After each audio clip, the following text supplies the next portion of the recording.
City साहब, जब अफगानिस्तान का तस्करा आ गया तो एक बहुत बड़ी पेशरफ 20 अगस्त को होने जा रही है, जिसमें अफगानिस्तान, पाकिस्तान और चाइना मिलकर बैठ रहे हैं। इनके वज़ीर ख़ारिजा इकट्ठे होंगे। उसके बाद चाइनीज़ वज़ीर ख़ारिजा 21 अगस्त को पाकिस्तान के विजिट पर भी आएंगे। उसमें क्या बातचीत हो सकती है? एजेंडा क्या हो सकता है?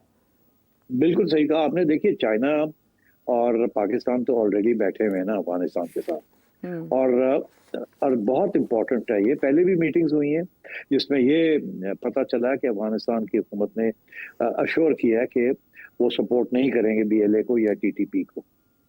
तो मेरा ख्याल है इसी चीज़ को वो आगे बढ़ा रहे हैं। और इसके अंदर अब वो और भी बातें आएंगी ना, अबाउट जो कनेक्शन बनाना है between Afghanistan and central Asia. और तो इसलिए आई थिंक ये जो ट्राईपार्टाइट मीटिंग्स हैं, इज अ वेरी इंपॉर्टेंट। और इसका यही मतलब है, जो पहले डिस्कशन हुई थी इस किस्म की, पहले भी एक मीटिंग हुई, उसके बाद अब ये जो मीटिंग होने जा रही है, बात को आगे बढ़ाएंगे।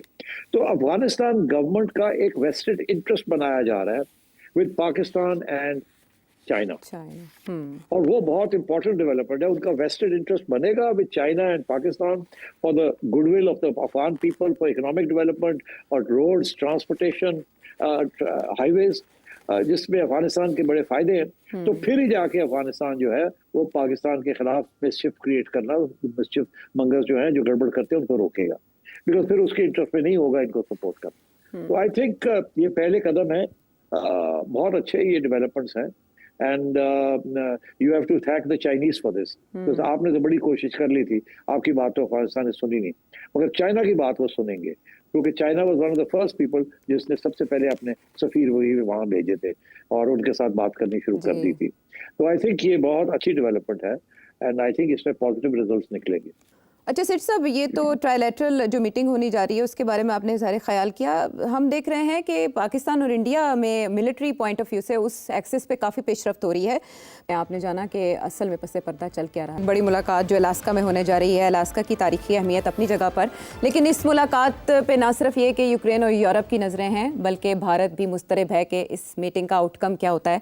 और सिटी साहब ने गुज़श्ता शोज़ में ये बताया था कि इंडिया के पर्सपेक्टिव से ये मुलाकात किस तरह से आम हो सकती है, अगर कामयाब होती है तब, और अगर नाकाम होती है तब भी। और जो अमेरिका की जानिब से इंडिया पर पाबंदियां या टैरिफ आयद किए गए हैं, वो भी रूस ही के ज़िम्मे में हैं।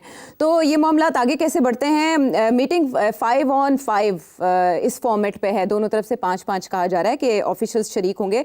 सिट साहब, लेकिन हाईली एंटीसिपेटेड हाई स्टेक्स, ये ट्रुथ सोशल पर अमेरिकन प्रेसिडेंट डोनाल्ड ट्रंप लिख चुके हैं। लेकिन एक तरफ है धमकियां, एक तरफ है उम्मीदें, एक तरफ है सबकी निगाहें। तो इस मीटिंग में किसको क्या मिलेगा और उसके बदले में क्या दिया जाएगा, या सिर्फ फील आउट मीटिंग होगी, लिसनिंग ओनली? देखिए, अभी जो स्टेटमेंट्स आए हैं, प्यूटन की तरफ से तो स्टेटमेंट नहीं आया, ट्रंप की तरफ से आए हैं और उनके फॉरेन मिनिस्टर की तरफ से आए हैं, इधर से विटकॉफ का भी आया है उधर। तो मैं समझता हूँ कि कुछ बातें तो तय हो गई हैं। वो जो विटकॉफ की मीटिंग्स थी पहले रशिया के अंदर, काफ़ी लंबी चौड़ी थी, वो रूसियों ने भी एक्नॉलेज कर लिया, बात मान ली है कि जी वहाँ हमने बहुत सी चीज़ें तो तय हो गई हैं। उनको तो सिर्फ अब अंगूठा लगाने की बात है। कुछ चीज़ें रह गई हैं जो कि ये दोनों मिलकर वो बात करेंगे। तो जैसे मैंने पहले कहा था कि इस किस्म की मीटिंग से पहले बहुत सी चीज़ें तय हो जाती हैं ताकि कोई सरप्राइज ना हो।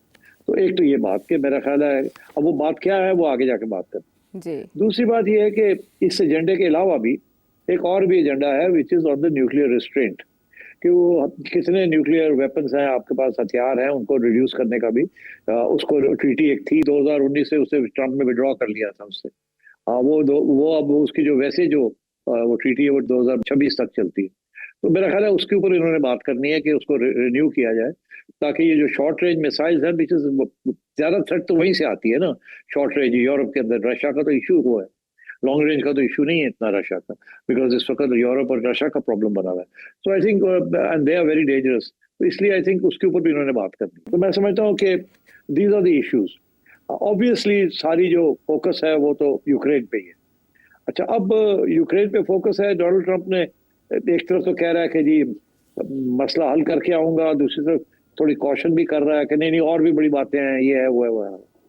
और आपने एक बात और ये भी छेड़ दी कि जी वो ट्रेड वाली बात भी है, और जिसमें इंडिया का भी एक रोल है। मैंने पहले भी कहा था कि ये जो 25% उसने एक्स्ट्रा किया है इंडिया के ऊपर, ये बेसिकली रशिया के ऊपर प्रेशर डालने के लिए। और अभी डोनाल्ड ट्रंप ने फिर अच्छा सर, एक बयान भी दे दिया। जो आपने कहा वो प्रिडिक्शन शामिल करते हैं, जो आपने प्रिडिक्ट किया था उसकी जो तौसीक है वो एक अमेरिकी ऑफिशियल ने किया है। पहले आपकी प्रिडिक्शन, उसके बाद मैं बात करती हूँ इस बारे में।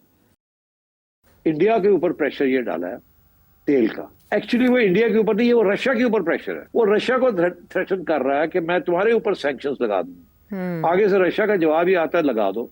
इंडिया 35 to 38% अपनी रिक्वायरमेंट जो है वो रूस से लेता है। तो वो अब इंडिया के ऊपर प्रेशर डाल रहा है कि तुम तेल लेना बंद करो ताकि रशिया के ऊपर प्रेशर पड़े। ये किस्म का इनडायरेक्ट सैंक्शन, और रशिया जो है फिर हमारे साथ बात करे on ending the war in Ukraine. This is his approach. India के खिलाफ नहीं है वो, he is using India to approach Russia. और रशिया को ये कह रहा है कि हम इंडिया को रोकेंगे from buying oil from you, और आप हमारी बात माने। और एग्जैक्टली यही कहा है अमेरिकी वज़ीर ख़ज़ाना स्कॉट बेसेंट ने कि अगर ये मुज़ाकरात नाकाम होते हैं तो जो इजाफी 25% आप पे लगा है वो टैरिफ भी बढ़ाया जा सकता है। तो इस तरह से तो आपकी बात की तौसीक हो गई। एग्जैक्टली वो प्रेशराइज करने के लिए रशिया को इस्तेमाल करें इंडिया को।